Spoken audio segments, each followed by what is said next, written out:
সরাসরি চলে যাচ্ছি দ্বাদশ জাতীয় সংসদ নির্বাচন উপলক্ষে দেওয়া প্রধানমন্ত্রীর ভাষণে। মুক্তিযোদ্ধাদের আমি সশ্রদ্ধ সালাম জানাচ্ছি।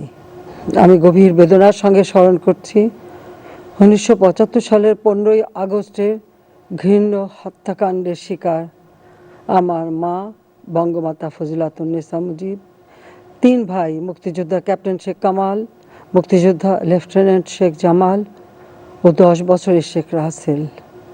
কামাল ও জামালের নবপরিণীতা স্ত্রী সুলতানা কামাল ও রোজি জামাল। আমার চাচা মুক্তিযোদ্ধা শেখ আবু নাসের, রাষ্ট্রপতির সামরিক সচিব ব্রিগেডিয়ার জামিল এবং পুলিশের গোয়েন্দা বিভাগের এএসআই সিদ্দিকুর রহমান সহ সেই রাতের সকল শহীদকে। এই উপমহাদেশের অন্যতম প্রাচীন রাজনৈতিক দল বাংলাদেশ আওয়ামী লীগের প্রতিষ্ঠাতা সভাপতি মাওলানা আব্দুল হামিদ খান ভাসানী, সাধারণ সম্পাদক শামসুল হক ও গণতন্ত্রের মানসপুত্র শহীদ সোহরাওয়ার্দীর প্রতি গভীর শ্রদ্ধা জানাচ্ছি। স্মরণ করছি 2004 সালের 21শে আগস্টে গ্রেনেড হামলায় নিহত আওয়ামী লীগ নেত্রী আইভি রহমান সহ 22 নেতা কর্মীকে। স্মরণ করছি 2001 সালে বিএনপি জামাত ক্ষমতাসীন হওয়ার পর নির্মম হত্যাকাণ্ডের শিকার সাবেক অর্থমন্ত্রী শাহ এম.এস. কিবরিয়া, আওয়ামী লীগ নেতা হাসানুল্লাহ মাস্টার, মঞ্জুরুল ইমাম, মমতাজ উদ্দিন সহ 21,000 নেতা কর্মীকে। বিএনপি জামাত জোটের অগ্নিসন্ত্রাস এবং পেট্রোল বোমা হামলায় যারা নিহত হয়েছে আমি তাদের স্মরণ করছি। আহত ও স্বজনহারা পরিবারের সদস্যদের প্রতি সমবেদনা জানাচ্ছি। প্রিয় দেশবাসী, পাকিস্তানের 24 বছরের শোষণ এবং 71-এর মুক্তিযুদ্ধে পাকিস্তানের পোড়ামাটির নীতির ফলে ধ্বংসপ্রাপ্ত অবকাঠামো ও অর্থনীতির উপর দাঁড়িয়ে জাতির পিতা যুদ্ধ বিধ্বস্ত বাংলাদেশ পুনর্গঠনে সর্বশক্তি নিয়োগ করেছিলেন। মাত্র 3 বছর 7 মাস 3 দিন বঙ্গবন্ধু শেখ মুজিব সরকার পরিচালনা করে বাংলাদেশকে বিশ্বসভায় মর্যাদার আসনে অধিষ্ঠিত করেন। 1972 সালে বাংলাদেশের মাথাপিছু আয় ছিল 91 মার্কিন ডলার। জাতির পিতা মাত্র 3.5 বছরে তা বাড়িয়ে 277 মার্কিন ডলারে উন্নীত করেন। 1976 থেকে 1991 পর্যন্ত বাংলাদেশের অবৈধ সরকারগুলো দীর্ঘ 16 বছরে মাথাপিছু আয় মাত্র $5 বাড়ায়। জাতির পিতার আমলের প্রবৃদ্ধি 9% অতিক্রম করে। কিন্তু 75-এর 15ই আগস্ট জাতির পিতাকে সপরিবারে হত্যার পর থেমে যায় বাংলাদেশের সকল উন্নয়ন অগ্রগতি। জাতির পিতাকে হত্যার সময় আমি এবং আমার ছোট বোন শেখ রেহানা বিদেশে ছিলাম। সে কারণে আমরা প্রাণে বেঁচে যাই। দীর্ঘ 6 বছর আমরা রিফিউজি হিসেবে প্রবাস জীবন কাটাতে বাধ্য হই। 1979 সালে জিয়াউর রহমান হ্যাঁ না ভোটের মাধ্যমে অবৈধ নির্বাচন করার ব্যবস্থা করে। সে নির্বাচনে ভোট গণনায় 100%-এর বেশি ভোট দেখানো হয়। সামরিক শাসক অবৈধভাবে একদিকে ছিল সেনাপ্রধান, অপরদিকে রাষ্ট্রপতি। তৎকালীন সামরিক শাসক আমাদের দেশে আসতে বাধা দেয়। 1981 সালে বাংলাদেশ আওয়ামী লীগ ও জনগণের সমর্থন নিয়ে আমি দেশে ফিরে আসি। অবৈধভাবে ক্ষমতাসীন সরকার ও জাতির পিতার হত্যাকারী ও ষড়যন্ত্রকারী এবং যুদ্ধাপরাধীদের সকল রক্তচক্ষু উপেক্ষা করেই আমি দেশে ফিরি। শুরু করি জনগণের ভোট ও ভাতের অধিকার প্রতিষ্ঠার সংগ্রাম। এর জন্য বারবার আমার উপর আঘাত এসেছে। জনগণের গণতান্ত্রিক অধিকার আদায়ের লক্ষ্যে সামরিক শাসকের বিরুদ্ধে আন্দোলন করেছি, বারবার গ্রেপ্তার হয়েছি। আমাকে অন্তত 19 বার হত্যার চেষ্টা করা হয়েছে, কিন্তু আমি দমে যাইনি। অবশেষে মানুষের ভোটের অধিকার জনগণের হাতে ফিরিয়ে দিতে সক্ষম হই। দীর্ঘ 21 বছর পর 1996 সালের 12ই জুনের সাধারণ নির্বাচনে জয়লাভের মধ্য দিয়ে বাংলাদেশ আওয়ামী লীগ সরকার গঠন করে। অবসান হয় হত্যা, কূপ ও সামরিক শাসনের। 75 পরবর্তী অবৈধ সরকারগুলোর জনবিচ্ছিন্নতা, লুটপাট ও দর্শনবিহীন রাষ্ট্র পরিচালনা বাংলাদেশকে একটি মর্যাদাহীন রাষ্ট্রে পরিণত করেছিল। বহির্বিশ্বে বাংলাদেশ পরিচিতি পেয়েছিল বন্যা, ঝড়, জলোচ্ছ্বাস এবং ভিক্ষুক দরিদ্র হাড্ডিসার মানুষের দেশ হিসেবে। তখন দেশে দারিদ্র্যের হার ছিল প্রায় 55%। 1996 থেকে 2001 মেয়াদে আমরা দারিদ্র্য বিমোচনে বেশ কিছু যুগান্তকারী উদ্যোগ গ্রহণ করি। আমরা পার্বত্য চট্টগ্রাম শান্তি চুক্তি বাস্তবায়ন করি, পাহাড়ে শান্তি প্রতিষ্ঠা করি। দরিদ্র ও প্রান্তিক জনগোষ্ঠীর জন্য বিভিন্ন ভাতা চালু, তাদের জন্য বিশেষ কর্মসূচি যেমন আশ্রয় প্রকল্প, ঘরে ফেরা, কমিউনিটি ক্লিনিক স্থাপনের মতো কর্মসূচি দারিদ্র্য বিমোচন এবং প্রান্তিক মানুষের জীবনমান উন্নয়নে বিশেষ ভূমিকা রাখে। কৃষক ও কৃষি বান্ধব নীতি গ্রহণের ফলে দেশে দ্রুত খাদ্য উৎপাদনে স্বয়ংসম্পূর্ণতা অর্জন করে। পাশাপাশি আমরা বিভিন্ন খাতে স্বল্প, মধ্যম ও দীর্ঘমেয়াদী নীতিমালা গ্রহণ করি, যার সুদূর প্রসারী প্রভাব পড়েছে অর্থনীতিতে। প্রিয় দেশবাসী, 1996 সালের 23শে জুন থেকে 2001 সালের 15ই জুলাই এই 5 বছর পূর্ণ করে 26 বছর পর আওয়ামী লীগ সরকার বাংলাদেশের ইতিহাসে সর্বপ্রথম শান্তিপূর্ণভাবে ক্ষমতা হস্তান্তর করে। দেশ যখন আর্থিক স্থবিরতা কাটিয়ে আর্থসামাজিক উন্নয়নের মহাসড়কে অভিযাত্রা শুরু করে, ঠিক তখনই 2001 সালে ষড়যন্ত্রের মাধ্যমে বিএনপি জামাত আবার ক্ষমতায় আসে। রাষ্ট্রীয় ছত্রছায়ায় শুরু হয় আওয়ামী লীগের নেতাকর্মীদের উপর নির্যাতন, নিপীড়ন। 21,000 নেতাকর্মীকে হত্যা করা হয়। শুধু রাজনৈতিক কারণে বহু চলমান উন্নয়ন প্রকল্প স্থগিত করে দেওয়া হয়। হাওয়া ভবন খুলে অবাধে চলতে থাকে রাষ্ট্রীয় সম্পদ লুটপাট, দুর্নীতি, সন্ত্রাস, জঙ্গিবাদ ও দুঃশাসন। 2004 সালের 21 আগস্ট আওয়ামী লীগের শান্তি সমাবেশে গ্রেনেড হামলা করে 22 নেতা কর্মীকে হত্যা এবং 500-র বেশি মানুষকে আহত করে। জেলায় জেলায় বোমা হামলা, শিক্ষা প্রতিষ্ঠানে অস্ত্রের ঝনঝনানি, সেশন জট, ছাত্রছাত্রীদের অনিশ্চিত জীবন ছিল বিএনপি জামাত জোটের সরকারের সময়কার সাধারণ চালচিত্র। জঙ্গিবাদ, সন্ত্রাস, অস্ত্র চোরাকারবারি, মানি লন্ডারিং, ব্যাংকে টাকা আত্মসাৎ, হাওয়া ভবনের দ্বৈত শাসনে জনজীবন দুর্বিষহ হয়ে উঠেছিল। মেয়াদ শেষে 2006 সালে ক্ষমতা হস্তান্তর করে নির্বাচন দেওয়ার কথা থাকলেও বিএনপি জামাত জোট ক্ষমতাকে চিরস্থায়ী করতে নানা ছলচাতুরির আশ্রয় নিতে থাকে। নির্বাচনে কারচুপির উদ্দেশ্যে 1,23,00,000 ভুয়া ভোটার সমেত ভোটার তালিকা প্রণয়ন এবং আজ্ঞাবহ নির্বাচন কমিশন গঠন করে। তাদের এসব কর্মকাণ্ড বাংলাদেশকে অন্ধকারের পথে ধাবিত করে, যার ফলে দেশে জরুরি অবস্থা জারি হয়। সামরিক বাহিনী অন্তরালে থেকে ক্ষমতা দখল করে। ইয়াজউদ্দিন, ফখরুদ্দিন, মঈনুদ্দিনের এই সরকার জনগণের অধিকার হরণ করে তাদের উপর স্টিম রোলার চালানো শুরু করে। প্রতিষ্ঠিত রাজনৈতিক দলগুলোকে ভেঙে ফেলার উদ্যোগ নেয়। আমাকে এবং আমার দলের বহু নেতাকর্মী সহ অন্যান্য দলের নেতাকর্মীদের বন্দী করা হয়। ভিন্ন দল গঠন করার চেষ্টা করে নির্বাচন অনুষ্ঠানের উদ্যোগ নেয়।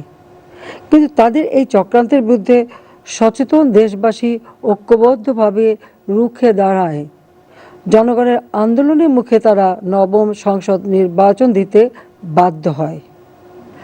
তবে নির্বাচন সংস্কারের যে দাবি আওয়ামী লীগের নেতৃত্বে মহাজোট উত্থাপন করেছিল, সেগুলি থেকে তারা কিছু বিষয় কার্যকর করে, যেমন ছবিসহ ভোটার তালিকা প্রণয়ন, 1,23,00,000 ভুয়া ভোটার লিস্ট থেকে বাতিল এবং স্বচ্ছ ব্যালট বাক্স ব্যবহার। 2008 সালের 29 ডিসেম্বরের সাধারণ নির্বাচনে আওয়ামী লীগ নেতৃত্বাধীন মহাজোট নিরঙ্কুশ বিজয় অর্জন করে। আওয়ামী লীগ এককভাবে 233টি আসনে বিজয়ী হয়, আর বিএনপি এককভাবে মাত্র 30টি আসনে জয়ী হয়। বাকি আসনগুলি উভয় জোটের শরিকেরা পায়। প্রিয় দেশবাসী, 15 বছর আগের বাংলাদেশ আর আজকের বাংলাদেশের মধ্যে বিরাট ব্যবধান। মানুষের জীবন মানের উন্নয়ন ঘটেছে। মানুষ আজ স্বপ্ন দেখে উন্নত জীবনের, স্বপ্ন দেখে সুন্দরভাবে বাঁচার। 2006 সালে বিএনপি জামাত জোট সরকারের শেষ বছরে বাংলাদেশের আর্থসামাজিক অবস্থা কেমন ছিল, আর আওয়ামী লীগ সরকারের আমলে 2009 থেকে 2023 সাল পর্যন্ত কতটুকু অগ্রগতি সাধিত হয়েছে, আমি সেই চিত্রটাই তুলে ধরছি। প্রবৃদ্ধি 7.25%, মাথাপিছু আয় 5 গুণ বৃদ্ধি, বাজেটের আকার 12 গুণ বৃদ্ধি, বার্ষিক উন্নয়ন কর্মসূচি 13 গুণ বৃদ্ধি, জিডিপির আকার 12 গুণ বৃদ্ধি, বৈদেশিক মুদ্রা রিজার্ভ 36 গুণ বৃদ্ধি, রপ্তানি আয় 5 গুণ বৃদ্ধি, বার্ষিক রেমিটেন্স 6 গুণ বৃদ্ধি, বৈদেশিক বিনিয়োগ এফডিআই 5 গুণ বৃদ্ধি। একজন কৃষি শ্রমিকের ক্রয় ক্ষমতা 3 গুণ বৃদ্ধি, শ্রমিকদের মজুরি 9 গুণ বৃদ্ধি, বৈদেশিক মুদ্রা রিজার্ভ 36 গুণ বৃদ্ধি, রপ্তানি আয় 5 গুণ বৃদ্ধি, দারিদ্র্যের হার 41.51% থেকে 18.7% হ্রাস, অতি দারিদ্র্যের হার 5 গুণ কমেছে, সুপেয় পানি 55% থেকে 98.8% বৃদ্ধি, স্যানিটারি ল্যাট্রিন 43.28% থেকে 97.32% বৃদ্ধি, বিদ্যুৎ উৎপাদন সক্ষমতা 8 গুণ বৃদ্ধি, বিদ্যুৎ সুবিধা ভোগের হার 28% থেকে 100% বৃদ্ধি, সাক্ষরতার হার 76.8% বৃদ্ধি, কারিগরি শিক্ষা 22 গুণ বৃদ্ধি, দানাদার শস্য উৎপাদন 4 গুণ বৃদ্ধি, শিশু মৃত্যু হার 1084 থেকে কমে 21 জন, মাতৃমৃত্যু হার প্রতি লাখে 360 জন থেকে কমে 156 জন, মানুষের গড় আয়ু হয়েছে 72.8 বছর। আমরা নিজস্ব অর্থায়নে পদ্মা সেতু নির্মাণ করেছি, ঢাকায় মেট্রো রেল চালু করেছি, এলিভেটেড এক্সপ্রেসওয়ে নির্মাণ করা হয়েছে, পাতাল রেলের কার্যক্রম উদ্বোধন করেছি, রূপপুরে দেশের প্রথম পারমাণবিক বিদ্যুৎ কেন্দ্র স্থাপন করেছি, উদ্বোধন করা হয়েছে হযরত শাহজালাল আন্তর্জাতিক বিমানবন্দরের 3য় টার্মিনাল, চট্টগ্রামে দক্ষিণ এশিয়ার প্রথম পাতাল সড়কপথ বঙ্গবন্ধু টানেল নির্মাণ করেছি, কক্সবাজারে দৃষ্টিনন্দন রেল স্টেশন স্থাপন করে ঢাকা কক্সবাজার রেল রুট চালু করেছি, বঙ্গবন্ধু স্যাটেলাইট 1 উৎক্ষেপণ করা হয়েছে। অর্থনীতির যে কোনো সূচকে বাংলাদেশের অর্থনীতি 2009 সালের তুলনায় 2023 সালে বহুগুণ বৃদ্ধি পেয়ে উৎকর্ষতা সাধন হয়েছে। 2009 সালে জিডিপির পরিমাণ ছিল মাত্র 102 বিলিয়ন মার্কিন ডলার। 2023 সালে জিডিপির পরিমাণ বৃদ্ধি পেয়ে 450 বিলিয়ন মার্কিন ডলার ছাড়িয়ে যায়। আওয়ামী লীগ সরকার আমলে মোট ব্যাংক ঋণের পরিমাণ 7 গুণেরও বেশি বৃদ্ধি পায়। 2009 সালের জুন পর্যন্ত 22,000 কোটি টাকার মন্দ ঋণ ছিল, যা মোট ঋণের 10.5%। 2023 সালের সেপ্টেম্বর মাস শেষে 1,55,000 কোটি টাকার মন্দ ঋণ, যা মোট প্রদত্ত ঋণের 9.9%। যারা সমালোচনা করেন, দুঃখের বিষয় যে তারা সঠিক তথ্যটা জাতির সামনে তুলে ধরেন না। দেশের বিরুদ্ধে মিথ্যা তথ্য দিয়ে মানুষকে বিভ্রান্ত করা তাদের চরিত্র। মনে হয় বাংলাদেশের জনগণের আর্থসামাজিক উন্নতি দেখলে তারা বিমর্ষ হয়ে পড়েন। প্রিয় দেশবাসী, গত 27 ডিসেম্বর আপনাদের সামনে বাংলাদেশ আওয়ামী লীগের নির্বাচনী ইস্তেহার তুলে ধরেছি, বিশদভাবে ব্যাখ্যা দিয়েছি কি অবস্থায় দেশকে পেয়েছিলাম আর আপনাদের জীবনমান উন্নয়নে কতটুকু বাস্তবায়ন করতে পেরেছি। দেশের যে উন্নয়নের ধারা সূচিত হয়েছে তা টেকসই করে আরও উন্নত জীবন যাতে আপনারা পান, আপনাদের ভোটে নির্বাচিত হতে পারলে আগামী 5 বছরে আমরা কি কি কাজ করব সেই ব্যাখ্যা তুলে ধরেছি। আজকে আপনাদের কাছে নৌকা মার্কায় ভোট চাইতে হাজির হয়েছি।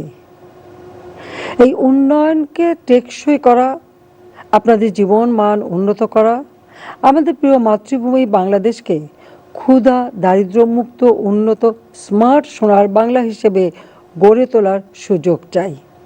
উৎপাদন বৃদ্ধি করে খাদ্য নিরাপত্তা নিশ্চিত করা, দারিদ্র্য হ্রাস, ভূমিহীন গৃহহীন পরিবারগুলির ঘরবাড়ি ও জীবন জীবিকার স্থায়ী ব্যবস্থা করা, যুগোপযোগী শিক্ষা ব্যবস্থায় আমাদের আজকের শিশু এবং তরুণদের সুশিক্ষিত করা, স্বাস্থ্যসেবার উন্নত করা, 100টা অর্থনৈতিক অঞ্চলে দেশি বিদেশি বিনিয়োগের মাধ্যমে ব্যাপক কর্মসংস্থান সৃষ্টি করা, প্রতি উপজেলায় কারিগরি ও কম্পিউটার ট্রেনিংয়ের সুযোগ সৃষ্টি করেছি যা সম্পন্ন করা, দক্ষ জনশক্তি রপ্তানির জন্য বিশ্বের বিভিন্ন দেশে নতুন কর্মক্ষেত্র খুঁজে বের করা, গ্রামের মানুষের জন্য নাগরিক সুবিধা নিশ্চিত করা, রাস্তাঘাট উন্নত করা, বিদ্যুৎ, সুপেয় পানি ও স্যানিটেশনের যে ব্যবস্থা নিয়েছি তা টেকসই করে সকল মানুষের জীবন মান উন্নত করাই আওয়ামী লীগ সরকারের লক্ষ্য।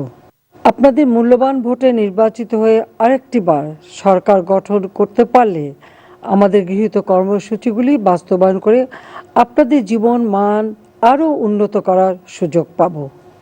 নদী, খাল, পুকুর, জলাধার খনন, ব্যাপকভাবে বৃক্ষরোপণ, বনায়ন সৃষ্টি, উপকূলীয় অঞ্চলে সবুজ বেষ্টনী তৈরি করে সাইক্লোন, জলোচ্ছ্বাস, বন্যা, নদী ভাঙনের হাত থেকে দেশের জনগণকে জলবায়ু পরিবর্তনের অভিঘাত থেকে সুরক্ষার ব্যবস্থা করব।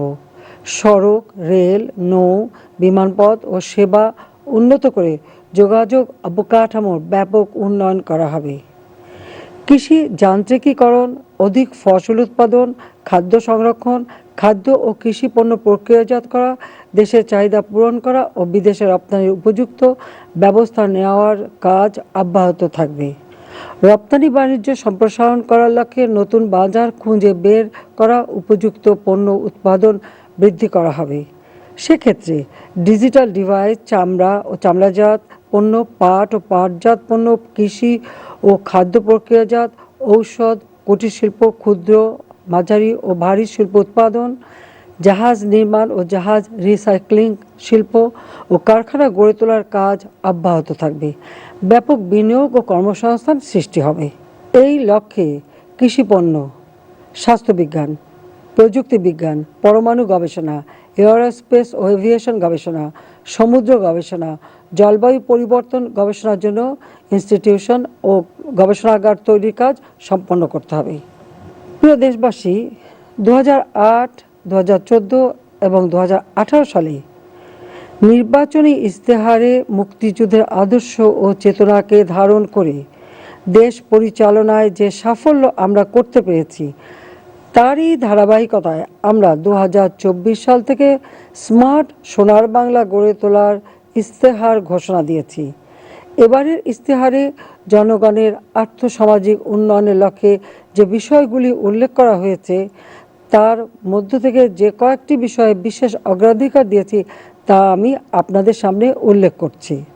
সর্বস্তরে গণতান্ত্রিক ব্যবস্থা সুরক্ষা ও চর্চার প্রসার করা, দ্রব্যমূল্য সকলের ক্রয় ক্ষমতার আওতার মধ্যে রাখার সর্বাত্মক প্রচেষ্টা চালিয়ে যাওয়া, কর্মোপযোগী শিক্ষা ও যুব সমাজের কর্মসংস্থান নিশ্চিত করা, আধুনিক প্রযুক্তি নির্ভর স্মার্ট বাংলাদেশ গড়ে তোলা, উৎপাদন বৃদ্ধির লক্ষ্যে সমন্বিত কৃষি ব্যবস্থা যান্ত্রিকীকরণ ও উৎপাদিত পণ্য সংরক্ষণের ব্যবস্থা নেওয়া, কৃষিপণ্য ও খাদ্য প্রক্রিয়াজাতকরণ শিল্প গড়ে তোলা, গ্রাম পর্যায়ে পর্যাপ্ত অবকাঠামো এবং শিল্প কলকারখানা গড়ে তুলে কর্মসংস্থানের সুযোগ সৃষ্টি করা, ব্যাংক, বীমা ও আর্থিক খাতের দক্ষতা ও সক্ষমতা বৃদ্ধি করা, নিম্ন আয়ের মানুষদের স্বাস্থ্য সেবা সুলভ করা, সার্বজনীন পেনশন ব্যবস্থায় সকলকে যুক্ত করে ব্যক্তি ও সামাজিক নিরাপত্তা নিশ্চিত করা, আইন শৃঙ্খলা রক্ষাকারী সংস্থাগুলোকে আধুনিক প্রযুক্তি ব্যবহারে দক্ষ করে গড়ে তোলা ও তাদের জবাবদিহিতা নিশ্চিত করা, সাম্প্রদায়িকতা ও সকল ধরনের সন্ত্রাস, জঙ্গিবাদ নির্মূল করা। 2009 থেকে 2023 সাল পর্যন্ত টানা 3 মেয়াদে আওয়ামী লীগ সরকার গণতান্ত্রিক ধারা ও স্থিতিশীলতা বজায় রেখে জনকল্যাণমুখী ও সুসমন্বিত পরিকল্পনার মাধ্যমে একটি সমতা ও ন্যায়ের ভিত্তিতে গণতান্ত্রিক দেশ বিনির্মাণের পথে জাতিকে অগ্রসরমান রেখেছে। ইতোমধ্যে উন্নত বাংলাদেশ বিনির্মাণের একটি টেকসই ভিত্তি স্থাপিত হয়েছে। বাংলাদেশ উন্নয়নশীল দেশের মর্যাদা অর্জন করেছে।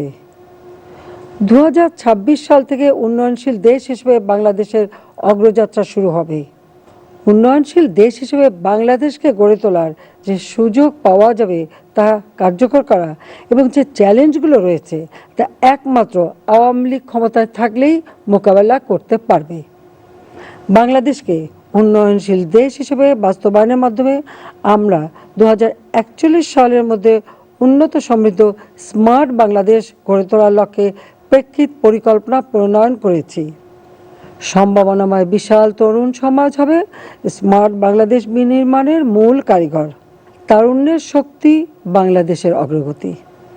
প্রিয় দেশবাসী, আগামী 7 জানুয়ারি দ্বাদশ জাতীয় সংসদ নির্বাচন অনুষ্ঠিত হবে।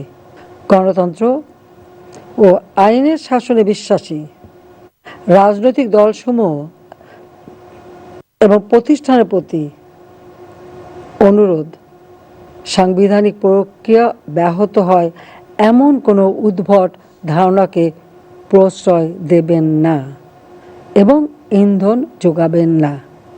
আমরা একটি অবাধ, সুষ্ঠু ও নিরপেক্ষ নির্বাচনের প্রত্যাশা করছি। এই প্রথম বাংলাদেশে আইনের মাধ্যমে নির্বাচন কমিশন গঠন করা হয়েছে। নির্বাচন কমিশনকে আর্থিকভাবে স্বাধীনতা দেওয়া হয়েছে। প্রশাসন ও আইন শৃঙ্খলা রক্ষাকারী সংস্থা নির্বাচন কমিশনের অধীনে ন্যস্ত করা হয়েছে। সম্পূর্ণ স্বাধীনভাবে নির্বাচন কমিশন নির্বাচন পরিচালনা করছে। আমাদের সরকার সুষ্ঠু ও শান্তিপূর্ণ নির্বাচন অনুষ্ঠানের লক্ষ্যে নির্বাচন কমিশনকে সব ধরনের সহযোগিতা দিয়ে যাচ্ছে। গণমানুষের দল বাংলাদেশ আওয়ামী লীগ যখনই ক্ষমতা আসে দেশের মানুষের আর্থসামাজিক উন্নতি নিশ্চিত করে। জনগণের খাদ্য, নিরাপত্তা, চিকিৎসা, বাসস্থান, শিক্ষা, কর্মসংস্থান ও ব্যাপক হারে অবকাঠামো উন্নয়ন হয়। আমরা শান্তিতে বিশ্বাস করি, সংঘাতে নয়। আন্তর্জাতিক পর্যায়ে সকলের সাথে বন্ধুত্ব, কারো সাথে বৈরিতা নয়, এই নীতিতেই আমরা বিশ্বাস করি। এই নীতি নিয়েই আমরা এগিয়ে যাচ্ছি। স্বাধীনতা, সার্বভৌমত্ব রক্ষায় প্রতিটি প্রতিষ্ঠানকে আমরা বর্তমানে যুগের সঙ্গে তাল মিলিয়ে চলার উপযোগী করে উন্নত করেছি। আমরা যুদ্ধ চাই না, শান্তি চাই। প্যালেস্টাইন ও ইউক্রেন যুদ্ধ বন্ধ হোক, আমরা সেটাই চাই। প্যালেস্টাইনে যে গণহত্যা চলছে, আমরা তার অবসান চাই। বাংলাদেশ সবসময় প্যালেস্টাইনের জনগণের পক্ষে আছে। প্রিয় দেশবাসী, আপনারা নৌকা মার্কায় ভোট দিয়ে আওয়ামী লীগকে আপনাদের সেবা করার সুযোগ দিয়েছেন।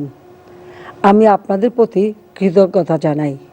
এই দীর্ঘ চলার পথে যতটুকু অর্জন, তার সবটুকুই আপনাদের অবদান। আপনাদের সহযোগিতা ছাড়া এই অর্জন করা সম্ভব হতো না। চলার পথে যদি কোনো ভুলভ্রান্তি করে থাকি, তাহলে আপনারা ক্ষমা সুন্দর চোখে দেখবেন, এটাই আমার আবেদন। আবার সরকার গঠন করতে পারলে ভুলগুলি শোধরাবার সুযোগও পাব। 7 জানুয়ারি নির্বাচনে নৌকা মার্কায় ভোট দিয়ে আমাকে আপনাদের সেবা করার সুযোগ দিন। জাতির পিতা বঙ্গবন্ধু শেখ মুজিবুর রহমান আজীবন সংগ্রাম করেছেন এদেশের মানুষের অধিকার আদায়ের জন্য, দুঃখী মানুষের মুখে হাসি ফোটাবার জন্য। আমি বাবা, মা, ভাই সব হারিয়ে দুঃখ বেদনাকে সম্বল করে আপনাদের পাশে দাঁড়িয়েছি। আপনাদের মাঝে খুঁজে পেয়েছি আমার বাবার স্নেহ, মায়ের মমতা এবং ভাইয়ের মায়া। আপনারই আমার পরিবার, আমার উপর ভরসা রাখুন। আসুন সকলে মিলে এই বাংলাদেশকে স্মার্ট সোনার বাংলা হিসেবে গড়ে তুলি, জাতির পিতা বঙ্গবন্ধু শেখ মুজিবের স্বপ্ন পূরণ করি। কবি সুকান্তের ভাষায় বলতে চাই, কোড, আমাদের ডাক এসেছে, এবার পথে চলতে হবে। ডাক এসেছে, চলতে হবে আজ সকালে, বিশ্বপথে সবার সাথে সমান তালে। পিছন পানে তাকাসনি আজ, চল সম্মুখে, জয়ের বাণী নতুন প্রাতে বল ও মুখে। সবাইকে ধন্যবাদ। খোদা হাফেজ। জয় বাংলা, জয় বঙ্গবন্ধু। বাংলাদেশ চিরজীবী হোক।